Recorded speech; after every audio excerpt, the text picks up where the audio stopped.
औरत का खामंद चले जाए दुनिया से और उसकी इज्जत लुट जाए, वो तो मर जाती। मेरे साथ ज्यादती कर गया है और आके तो इसको गोली मार गया। उसने कभी शुबा ही नहीं होने दिया था कि मैं कोई मेरा कोई ऐसा कोई तल्लक किसी के साथ है। अस्सलाम वालेकुम नाज़रीन, मैं हूं एडी मलिक और पिछली वीडियो में हमने आपको मकतूल कासम के वालिदैन का मौक़िफ़ आपके सामने रखा कि कैसे उनकी बहू ने बसंत की रात को, जब पूरे शहर में शोर था, खुशियां थी, और उसी खुशियों वाली रात में उसके बीवी ने अपने आशना के साथ मिलकर अपने खावंद को नशा पिलाकर उसे नीम बेहोश किया और फिर उसके बाद गोली मारकर उसे कत्ल करवा दिया।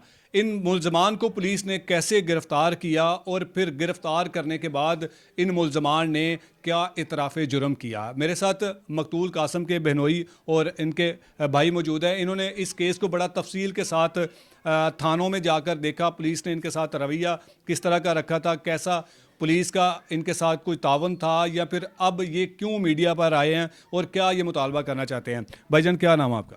मेरा नाम मोहम्मद आमिर हसन। आमिर साहब, ये क्या हुआ था वाक़या, और क्या आपको पता था कि ये ख़तून अपने खावंद को कत्ल करवा सकती है, और इसके कत्ल करवाने के पीछे इसकी वजह क्या थी?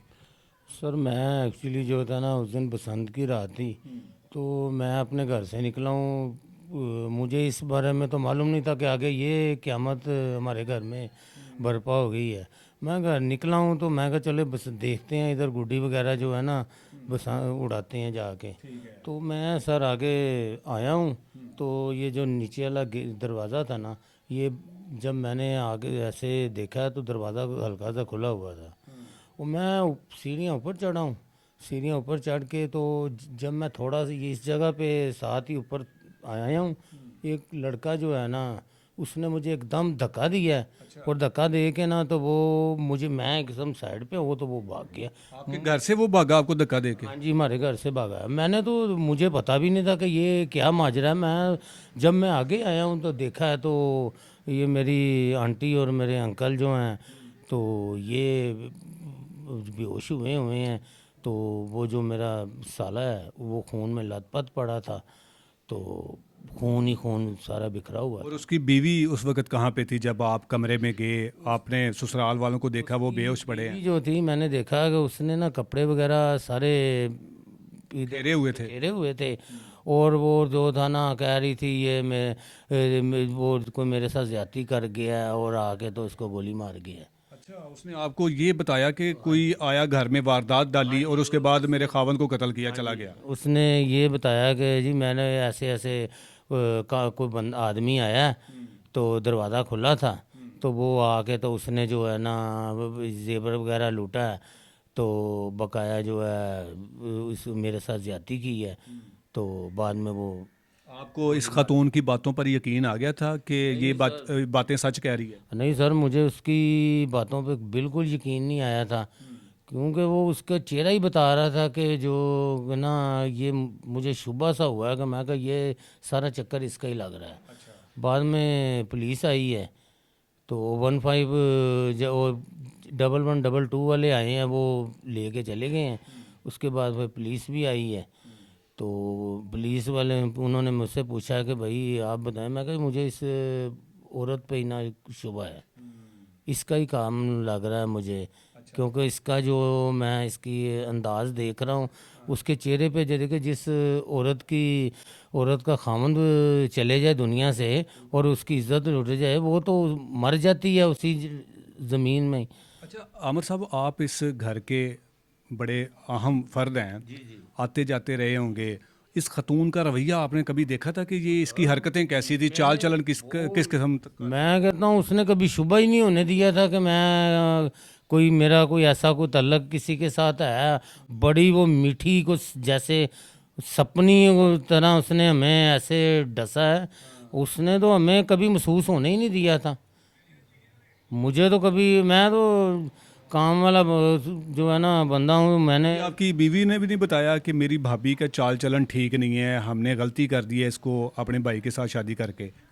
नहीं, वो उसने शुबा कभी होने ही नहीं दिया हमें। अच्छा, हाँ, उसने कभी हमें शुबा होने ही नहीं दिया कि ये जो कभी है। किसी का शक गया ही नहीं उसकी तरफ कि ये खतून किस तरह के जो है वो ताल्लुकात कायम कर चुकी है?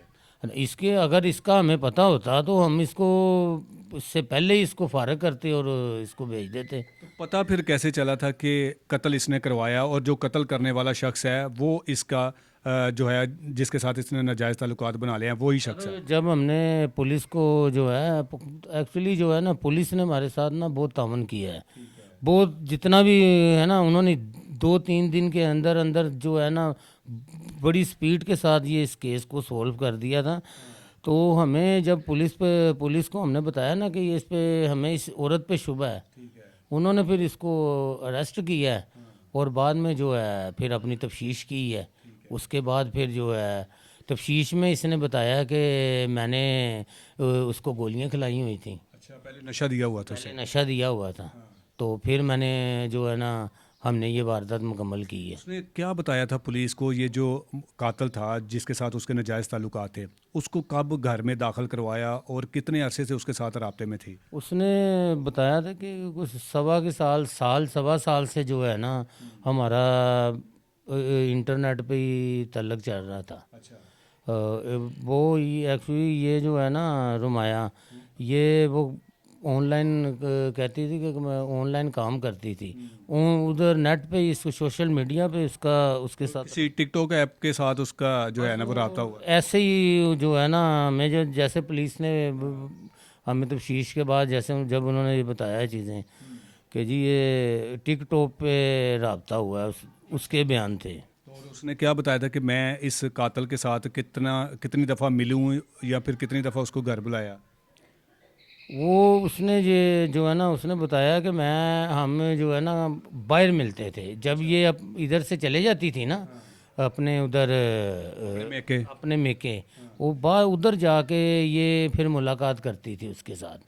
वो लड़का कहाँ का रहने वाला था? वो आरफ वाले का रहने वाला था, पाकपतन से आगे आरफ वाला। तो ये कहाँ की रहने वाली थी? ये रहने वाली है, ये सतार का वाड़ा है, ये गुजरों बंसपुरे वाली साइड पर। पूरे वाली साइड पे। कैसे फिर जब अपने मेके जाती थी तो अपने ही आशना के साथ ये मुलाकातें करती थी, तो इसके घर वालों को पता था कि ये काम करती है? तो सर जारी बात है वो बाद में जो है ना घर वालों को पता था कि उसके पुलिस ने हमें बताया कि इसके घर वालों को जो है ना इसके वालिद को नहीं पता था, बाकी इसकी माँ को और बहनों को इनको पता था कि इसके किसी के साथ नाजायज़ ताल्लुकात। साथ नाजायज़ ताल्लुक थे। तो अगर इसने अपने नाजायज़ ताल्लुकात बना लिए थे, अपने खावंद के साथ खुश नहीं थी, तो फिर खुला ले लेती, छोड़ देती, उनसे आज़ादी ले लेती। वो उसने बयान दिया था कि मैं ना अगर ऐसे करती उसको खुला लेती तो बदनामी हो जानी थी मेरे माँ बाप की। अच्छा, इस काम करने के बाद इस खानदान के, जिस खानदान की ये खतून थी, इनकी इज्जत के झंडे लग गए हैं। अब वही तो बात है, वो उसने ये बयान दिया कि मैं अगर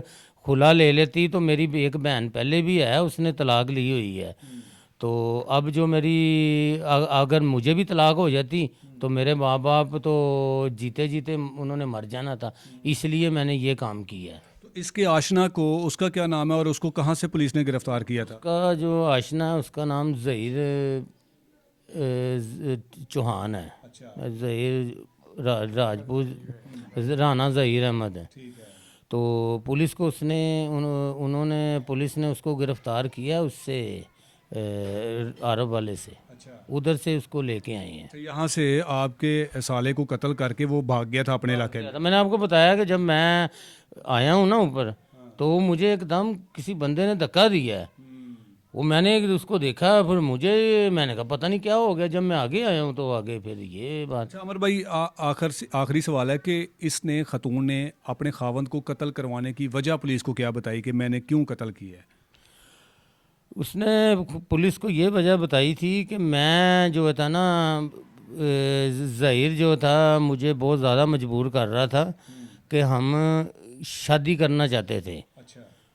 तो हम इसको जल्दी से जल्दी जो है ना हम मार देंगे, मार के डकैती का रंग दे के उसके बाद फिर हम जो है ना 3-4 महीने गुजरेंगे, उसके बाद फिर हम शादी कर लेंगे। अच्छा, हाँ जी, ये इनकी प्लानिंग थी जिसमें ये कामयाब नहीं हुई। जिसमें ये कामयाब नहीं हुए। नाज़रीन, हसन भाई भी हमारे साथ मौजूद है, उन्होंने भी मिलकर इस केस को बड़ा जल्दी, और पुलिस ने इनके साथ बड़ा अच्छा तावन किया है, वो आपने सुनी लिया, उनसे भी बात करते हैं थोड़ी सी।